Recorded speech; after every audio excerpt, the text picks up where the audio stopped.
Student, आज हम लोग हिंदी में पाठ 4 मौसी पढ़ेंगे। इसके लेखक श्री भीष्म साहनी जी हैं। इस कहानी में उन्होंने एक वृद्ध और अकेली स्त्री को केंद्र में रखकर प्रेम करना, अपनत्व और आत्मीयता के भाव की प्रतिष्ठा की है। इस कहानी की नायिका कौन है?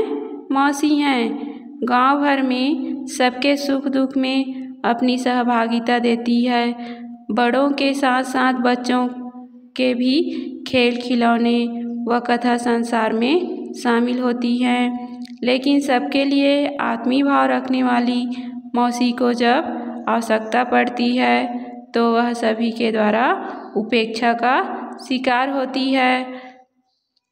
मौसी को बड़ों और बच्चों सहित पूरा गांव मौसी कहकर ही पुकारा करते थे। गांव में किसी भी घर में कोई भी काम हो, सभी मौसी को ही याद करते थे। चाहे कोई बीमार हुआ हो या कोई शुभ कार्य हो या गांव में गर्मी हुई हो, मौसी हर जगह हर समय उपस्थित होती थी। मौसी गांव भर के बच्चों की प्रिय थी। रोज दोपहर ढलने के बाद वह नीम के पेड़ के नीचे बैठ जाया करती। सभी बच्चे वहाँ खेलते और मौसी से कभी कहानियाँ तो कभी चुटकुले सुना करते थे। मौसी एक मैला सा दुपट्टा ओढ़े रहती थी, जिसके हर छोर में कुछ न कुछ खाने के लिए चना चबेना बंधा रहता था। वह उन्हें बच्चों को बांटा करती थी। पूरा दिन मौसी के साथ रहते हुए भी कोई उनके बारे में नहीं जानता था। वह कौन है, कहाँ से आई है और कहाँ रहती है। गांव के बच्चों को ही अपना बेटा बेटी मानने वाली मौसी एक दिन अचानक नीम के पेड़ के नीचे नहीं मिली तो सारे बच्चे परेशान हो गए कि मौसी कहाँ गई। कई दिन बीत जाने के बाद भी मौसी का कुछ पता नहीं चला। बहुत दिनों तक मौसी जब नहीं दिखी तब बच्चों ने उन्हें ढूंढना शुरू किया। एक दिन उन्होंने मौसी को बीमार हालत में पुल के पास बैठकर रोते हुए देखे।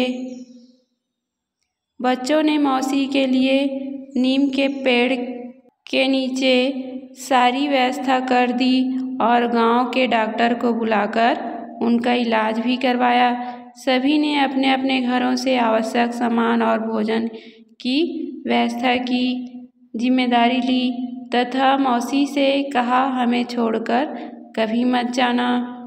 बच्चों के अपनत्व और प्रेम भाव को पाकर मौसी ने भी कहा, अब मैं सड़क की पटरी पर सो जाया करूँगी, तब पर अपने बच्चों को छोड़कर नहीं जाऊँगी। मौसी के ठीक होते ही गांव के स्कूल में काम पर रख लिया गया।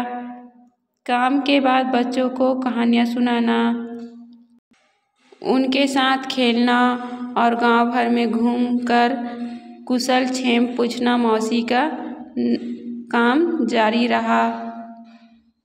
मौसी एक माँ की तरह सुख दुख में गांव वालों का साथ देती थी और गांव के सारे लोगों का देखभाल करती थी।